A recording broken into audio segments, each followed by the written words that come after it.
Fala pessoal, tudo bem? Eu me chamo Arthur King, sou presidente da Liga de Pneumologia e Cirurgia Torácica do Unisalesiano. Hoje eu estou aqui com a Giovana Lima Rossi, secretária da Liga, e vamos abordar o tema Consequências da Nicotina no Adolescente. Para isso, a gente traz a ilustre presença da doutora Samara Dranca, formada em Medicina pela Universidade do Oeste Paulista, especialista em Pediatria pela Santa Casa de Araçatuba e professora do Unisalesiano de Medicina. Seja bem-vinda, doutora. Obrigada, agradeço o convite à Liga. É muito bom estar aqui com vocês hoje. E a gente vai conversar aqui um pouquinho sobre as consequências da nicotina na criança e especificamente no adolescente, né? Que é a faixa etária que a gente tem se preocupado cada vez mais. Então, eu trago para a gente aqui um dado histórico, né, em relação ao cigarro eletrônico. Então, o primeiro cigarro eletrônico ele foi desenvolvido ainda em 1963, mas apenas em 2003 um chinês, né, um farmacêutico Honglik, ele decidiu fazer com que esse cigarro ele tivesse uma ação mais efetiva. Então, o intuito inicial dele era fazer com que o cigarro eletrônico tivesse um teor menor de nicotina e isso auxiliasse justamente na redução do tabagismo. Então, eu vou promover um dispositivo com que as pessoas vão usar cada vez mais a nicotina e talvez isso auxilie no vício. Mas, infelizmente, não foi isso que aconteceu, né?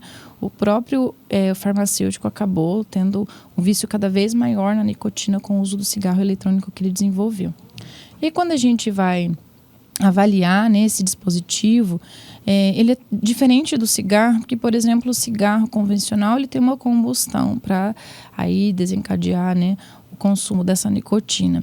Aqui a gente tem uma bateria, essa bateria vai aquecer uma resistência, geralmente, na grande maioria das vezes, do dispositivo, quando ele é tragado, e isso vai aquecer esse líquido. E esse líquido, ele pode ser a nicotina ou ainda outros líquidos, né? Então, a gente vai ver que alguns dispositivos a gente pode controlar o que é colocado ou não de líquido ali. E aí, o usuário, ele consome esse vapor inalado, né? Na grande maioria até com essências. Então, quando a gente fala de definições, né, diferença de dispositivos, a gente tem várias opções de dispositivos no mercado, né? O que traz até uma preocupação para a gente, porque a gente tem dispositivos que custam aí R$1.000, mas nós temos dispositivos hoje com R$20, né? Um baixo custo, isso acarreta uma fácil acessibilidade, principalmente aos adolescentes. Então, o vape, ele é um dispositivo que a gente consegue colocar ali o líquido, né? E controlar o líquido que está ali dentro, com nicotina ou algum outro tipo de substância. O pod, a gente tem a opção do pod convencional que a gente recarrega, é recarregável, ou ainda o pod descartável, né? E a grande maioria das vezes aqui, os dois têm mais teor de nicotina comparado ao vape, que isso é mais controlado. E aí que é a pergunta, né? Tem ou não nicotina? Tem nicotina e o que nos preocupa essa nicotina não tem uma rotulagem. Então, eu não sei que concentração tem. Então, como você pega um dispositivo desse, não está escrito lá tantos por cento, quantas gramas, né? Então, isso que traz a preocupação para a gente. Eu não sei o tanto de nicotina que tem e eu não sei nem mesmo se é somente nicotina. Que tipo de substância tem ali, que é a nossa grande preocupação enquanto profissional da saúde, principalmente falando um adolescente. O que a gente sabe é que a maioria tem um padrão, né? A quantidade de líquido é muito padronizada na grande maioria dos dispositivos, em torno de 0,7 ml. E um dispositivo equivale a mais ou menos um maço de cigarro, que seria 20 cigarros convencionais. E aí, quando a gente fala de outras substâncias, são várias, né? Formaldeído, metais pesados, benzeno, acetona e até mesmo o tetrahidrocanabidiol, nosso THC, que é a principal substância aí da maconha, que é a nossa preocupação pensando em outros vícios, não só relacionados à nicotina em si. E aí os aromas, né? Isso aqui traz uma falsa ilusão, porque vai ser docinho, né? Tem um gostinho de morango, de framboesa, isso atrai muito o adolescente, a nossa grande preocupação. Não vai fazer mal porque tem um gosto bom, e ao contrário, o próprio aroma, ele causa um estresse oxidativo na nossa região pulmonar e ainda ativa mais processo inflamatório. Então, isso também é atrativo, mas também muito prejudicial, né? Então, a gente se preocupa bastante com esses aromas. Quando a gente vai falar de efeitos à exposição a essa nicotina, a gente tem números, desde morte súbita relacionada só à nicotina aqui. Eu não estou nem falando das outras substâncias que podem estar expostas, né, no uso do dispositivo eletrônico. Morte súbita, alterações cardíacas muito precoces, alterações vasculares, lesões gastrointestinais, infertilidade, impotência, menopausa, são inúmeros, né, relacionados à nicotina. E na criança, a intoxicação por nicotina, né, ela tem uma dose letal, então uma dose letal em torno de 1 miligrama por quilo, e no adulto é em torno de 60 miligramas, o que daria mais ou menos 60 cigarros de consumo por dia. Isso seria uma dose considerada letal.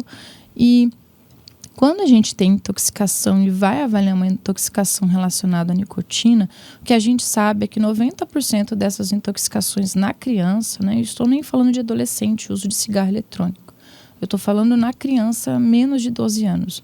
96% dessas intoxicações acontecem em casa, ou seja, eles têm acesso a isso. Essa criança pegou o cigarro do pai, pegou o cigarro eletrônico ali da família, né, de um primo, então isso tem acontecido em casa.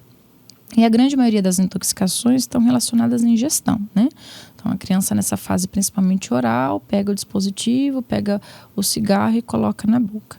A gente tem um caso documentado na Coreia de um bebê de 15 meses que ele ingeriu a substância de um cigarro eletrônico, era um cigarro eletrônico justamente com esse aspecto infantilizado, ele ingeriu o líquido e a dose, né? Lembrando ali que eu falei da dose letal, em torno de 1 miligrama quilo, ele ingeriu uma média de 3 miligramas quilo, né? Então, bem acima da dose letal para uma criança. E aí que é a nossa outra grande preocupação, né? Como tem sido apresentado esses produtos, né? Alguns países, né, têm disposto de leis com proibições, né? É proibido aqui no Brasil a venda, a comercialização desse dispositivo, mas mesmo assim a gente sabe como tem sido fácil esse acesso. Mas alguns países têm proibido, onde isso tem uma venda, né, maior, mas proibido a forma de apresentação em forma infantilizada, justamente por conta desse risco, né, da criança pegar, como por exemplo esse da imagem, é um aspecto de Minion, parece um brinquedinho, uma garrafinha, e às vezes é um cigarro, né, e a criança acha que é um brinquedo e vai manipular esse dispositivo. E aí, duas preocupações grandes quando eu falo em adolescente. Então, vamos falar do adolescente e as nossas preocupações relacionadas aqui a lesões pulmonares no meu adolescente. Então, são duas. O EVALI e o pulmão de pipoca, né? Então, quando a gente fala do EVALI, é uma injúria causada justamente pelo uso de dispositivo eletrônico. Ele está muito relacionado ao acetato de vitamina E e ainda metais pesados. Então, eu tenho nicotina, mas eu também não sei o que eu tenho ali naquele dispositivo, né? Então, eu não sei a quantidade, o teor. Isso causa uma disfunção endotelial e é muito comum em jovens em torno de 18 até 24 anos. A grande maioria das vezes são jovens rígidos, então não tinha nenhuma doença, né? Então, adquiriu a patologia, a injúria. E os sintomas são muito parecidos com uma doença infecciosa, tanto que quando começou a se diagnosticar, né, quando os pneumologistas começaram a estudar um pouco melhor sobre isso, era assim confuso, achava que era uma pneumonia e às vezes fazia biópsia dessa lesão, não via uma infecção, foi pensado até em complicações pós-Covid, porque coincidiu muito a incidência do EVALI pós-Covid e os sintomas, né, tosse, falta de ar, desconforto no respiratório, dispneia, às vezes até sintoma gastrointestinal, vômito, mal-estar, febre, e aí esse paciente foi descartado todas as causas infecciosas que causariam uma pneumonia convencional e esse paciente dá entrada, na grande maioria das vezes, em insuficiência respiratória e tem uma tomografia muito semelhante porque tem um padrão de vidro fosco. Pneumonias, né, com lesões infiltrativas assim, muito agressivas. E esses pacientes estão associados, é claro, descartei tudo, entrou esse paciente ali para mim. Descartei causas infecciosas que poderiam causar essa lesão pulmonar. E Aí eu tenho que começar a pensar, nossa, será que esse paciente faz uso de cigarro eletrônico? Então, faz uso de cigarro eletrônico, a gente abre essa outra janela de investigação. Então, é um exemplo de um paciente jovem, uma mulher de 34 anos, que acabou evoluindo aí para óbito. Então, ela tinha esse padrão bem agressivo, né? Então, olhando essa tomografia, lembra bem as tomografias que a gente via na pandemia, com um padrão infiltrativo de vidro fosco, né? Então, aqui era uma paciente que fazia uso de dispositivo e acabou evoluindo justamente pela consequência do uso indiscriminado. E o prognóstico? O prognóstico, na grande maioria das vezes, é bom quando o diagnóstico é precoce. Então, eu identifiquei o quanto antes isso, né? A gente até uma notificação para justamente acompanhar esse paciente e fiz esse diagnóstico precoce. Esse paciente, às vezes, vai se recuperar bem. E o prognóstico também está relacionado a parar de usar, né? Então, parar de usar o dispositivo. Alguns casos vão ter fibrose pulmonar, às vezes até sequelas, desde o uso de oxigênio, às vezes até de broncodilatadores. E outra complicação, né, que a gente se preocupa um pouco quando a gente fala do adolescente, é o famoso pulmão de pipoca. Então, esse ano tem tomado bastante aí as mídias, né, falando bastante sobre o pulmão de pipoca, que nada mais é do que a bronquiolite obliterante, né? Então, qual é a nossa maior preocupação? Quando tem essa lesão, é uma doença pulmonar crônica, irreversível, então não tem cura, né? Então, a gente tem uma inflamação, uma fibrose muito importante, lesão tecidual muito grave, né? Essa obstrução do fluxo é significativa. Os sintomas também são muito parecidos, mas aqui é muito relacionado ao exercício físico, né? Então, o paciente tem tosse, falta de ar, uma dificuldade para fazer atividade física, fazia às vezes um adolescente ativo, um adulto jovem ativo e agora evolui com esse desconforto respiratório importante. O tratamento varia desde, às vezes, uso de corticoide ou broncodilatadores, né, para auxiliar, corticoide inalatório e broncodilatadores. E o nome, né, pulmão de pipoca, que a gente consegue ver aí na imagem do raio-x, é justamente por esse padrão infiltrativo, essa opacidade micronodular, que a gente consegue ver tanto no raio-x como na tomografia, né? Então, por isso, recebeu esse apelido aí, pulmão de pipoca. Eu acredito até que eles acabaram usando esse nome para ser um nome fácil acesso ao adolescente, né? Para ele entender. Porque se você falar, às vezes, bronquiolite obliterante, para o adolescente não é atrativo. E é como você fala, pulmão de pipoca, isso atrai o adolescente. Então, ele está criando um jeito mais fácil, mais atrativo para ele entender sobre a doença, né? A nossa maior preocupação é sobre isso. A gente está normalizando muito o comportamento de fumar. Então, quem não usa pod, não usa vape, não está na moda, é careta. Então, o descolado que usa. Isso, assim, é muito preocupante em relação aos nossos adolescentes, né? Então, uma estimativa no Brasil é que o uso atual de cigarro eletrônico entre os adolescentes de 15 anos é mais ou menos 1 milhão, né? 70% desses usuários do dispositivo ainda estão entre 15 a 24 anos. Então, adolescentes e adultos jovens fazendo uso do dispositivo eletrônico. Então, fica assim, o que podemos fazer por isso, né? Prevenção e intervenção é fundamental. Então, medidas educativas, que é o que a gente está falando aqui hoje, né? Conversar sobre isso, lembrar das duas principais complicações que a gente tem que estar atento no adolescente. Os profissionais de saúde, sempre tentar orientar ao máximo os adolescentes, as escolas também, medidas educativas são primordiais, justamente para a gente reduzir a chance de aumento dessa incidência. A família, né? Então, orientar as famílias precisam saber conversar com o adolescente. O adolescente, a gente precisa saber conversar, porque senão, dependendo de como você fala com o adolescente, ele não vai te contar nada, ele vai usar lá fora, vai te esconder, então isso acaba sendo difícil. E suporte psicológico, além de tratamento, né? Então, o fato do adolescente fazer o uso do dispositivo inalatório, vape ou pod, faz com que ele aumente a chance justamente de fazer o uso de tabaco, nicotina, cigarro convencional e às vezes até de outras substâncias. Então, isso abre um caminho mais longo. Então, essa é a nossa maior preocupação quanto a isso, né? Então, eu estou abrindo portas para que o meu adolescente se torne um adulto jovem com outros vícios ou mesmo até evolua com doenças muito graves que podem evoluir para óbito, né? Tanto a EVALI como o pulmão de pipoca também pode evoluir para doenças fatais. Então é isso, acho que vocês têm algumas perguntas para a gente, né? Finalizar esse tema tão importante, tão bacana, para a gente consolidar melhor esses aprendizados aqui. Eu queria agradecer pela aula. É sempre um prazer acompanhar as aulas da senhora. Eu tive o prazer, né, de acompanhar alguns eventos que ocorreram aqui no Salesiano, desde do ano retrasado, que a gente não teve muito contato, porque a doutora é mais no internato, né? Mas é sempre gratificante poder ver a senhora falar. Regina, eu agradeço, estou sempre à disposição. A gente tem algumas perguntas, sim. Eu vou passar agora para a Giovana, para ela poder ler a primeira pergunta.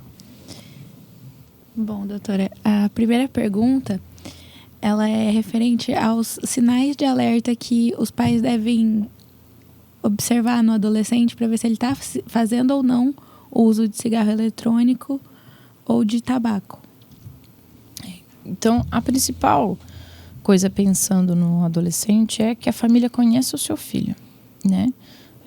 Porque às vezes o adolescente ele se priva, se esconde, né? Então fica, meu pai é careta, minha mãe não sabe o que fala, a gente vive em outro tempo. Então acho que a principal orientação para se fazer é conhecer, né? Olhar para o seu filho, entender, conversar, saber o que está acontecendo. Porque se eu conheço o meu filho, conheço o adolescente que está dentro da minha casa, sei como ele se comporta, eu sei quando está diferente. Então, está muito irritado, está muito estressado, respondendo de uma forma diferente, dando a impressão que às vezes está escondendo alguma coisa que talvez esteja, né? Então, conhecer o adolescente é o principal.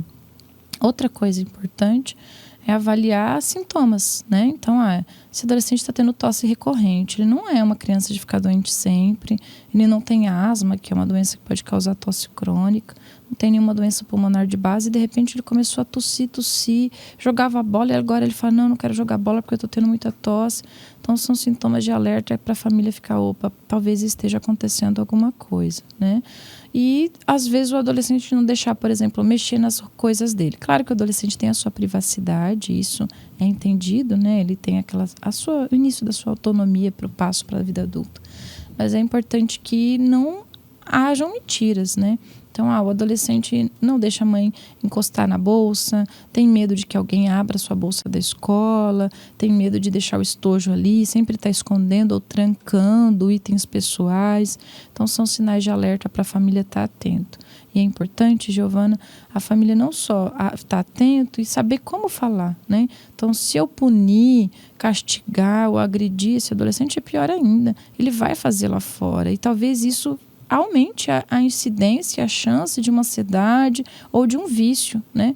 Porque estou me sentindo inseguro em casa, eu estou triste com alguma coisa aqui em casa e meu pai vai agir de uma forma que eu não vou gostar, minha mãe vai agir dessa forma e aí eu vou fazer lá fora porque meu amiguinho me vende o vape porque ele me ajuda e gosta de mim. Então isso é importante, a gente está atento e cuidar em relação ao adolescente. Eu gosto, quando eu vou fazer a consulta do adolescente, eu atendo paciente até 18 anos. Eu gosto muito de fazer esse momento individual. Então, eu sempre falo isso para as famílias. Eu vou atender vocês juntos, mas depois eu vou falar sozinho com o adolescente, porque ele tem voz. Então, eu vou fazer essa consulta só com o adolescente, justamente para a gente trabalhar isso. É um momento que eu falo com o adolescente sobre drogas, sobre vape, mostro imagem de pulmão de pipoca para ele entender, falo sobre sexualidade. Então, como profissional da saúde, é importante a gente ter esse momento e entender isso, né? Então, o adolescente tem voz, ele precisa ser ouvido e às vezes ele precisa ser orientado. E como profissionais, a gente às vezes precisa ajudar ele de uma forma que talvez a família não tenha, por dificuldade ou por falta de conhecimento. Então, a gente olhar para isso com cautela. Tá certo. A próxima pergunta, doutora, é que a gente queria entender, né?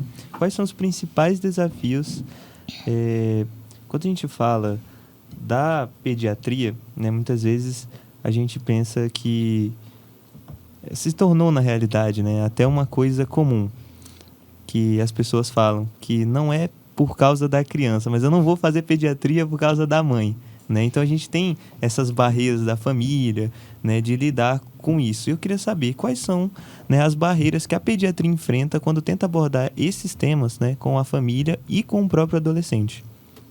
Então, saber falar, como a gente já havia comentado aqui, né? Então, saber conversar com o adolescente, como abordar esse adolescente, né?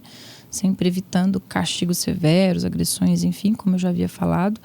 Outra coisa que eu acho que é importantíssimo a gente falar, Arthur, é sobre as mídias, né? Então a gente tem falado muito sobre mídias, né? Sobre redes sociais, a falta de fiscalização. Graças a Deus a SBP tem até apoiado em relação a isso, né? Falo representando assim a minha profissão, a pediatria.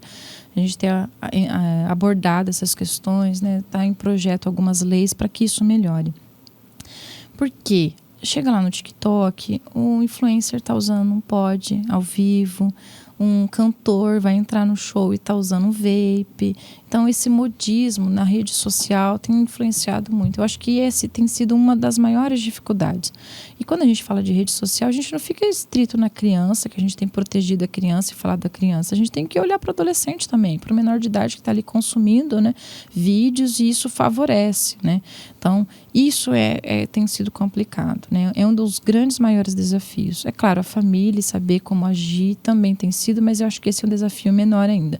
O maior é em relação às mídias. É como isso tem sido divulgado, como o vape tem sido normalizado, como assim, se eu não uso o vape eu sou careta, então se eu não uso é porque eu sou chato, eu vou ser isolado por isso, porque o meu influencer aqui, né, o influenciador digital está usando e a gente gosta deles. Então, acho que o maior desafio tem sido isso, as mídias mostrarem ou fiscalizarem de uma maneira mais rígida a exposição desse dispositivo, que não é aprovado a comercialização, mas a gente sabe que todo mundo compra facilmente.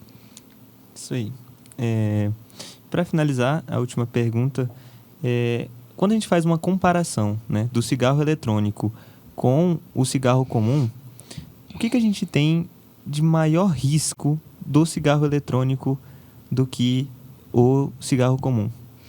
Então, como a gente havia falado aqui, Arthur, os dois principais, né, as duas principais doenças que a gente tem se preocupado muito para a criança, o adolescente em si, é o EVALI e o pulmão de pipoca, né?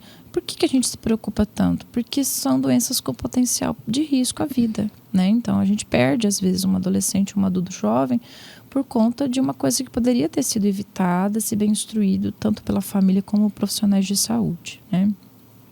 Outra coisa é a abertura de portas, né? Então, quando a gente está com o uso do cigarro eletrônico, ele tem aroma, a fumaça não fica tão intensa quando a gente vai usar, né, consome um cigarro de papel, que fica aquele cheiro, às vezes aquele aroma, né? Que é outra coisa que também cabe na outra pergunta que a gente tinha feito em relação a como descobrir isso, né? Como que eu posso saber o cheiro, né? A família observar que o adolescente está chegando com cheiro doce em casa, não é esse perfume, de onde é esse cheiro doce? É um sinal de alerta. Então, esse cheiro doce, essa fragrância, esse aroma, às vezes gera essa falsa impressão de que não faz mal. Tá tudo bem, não faz mal, ele é docinho, né? Então, isso acaba abrindo portas aí para consumo não só do cigarro em papel, mas para maconha, que também pode ser, né, colocado no dispositivo, no vape, pode estar. E às vezes compra e nem sabe que tá e está consumindo, porque não tem uma rotulagem.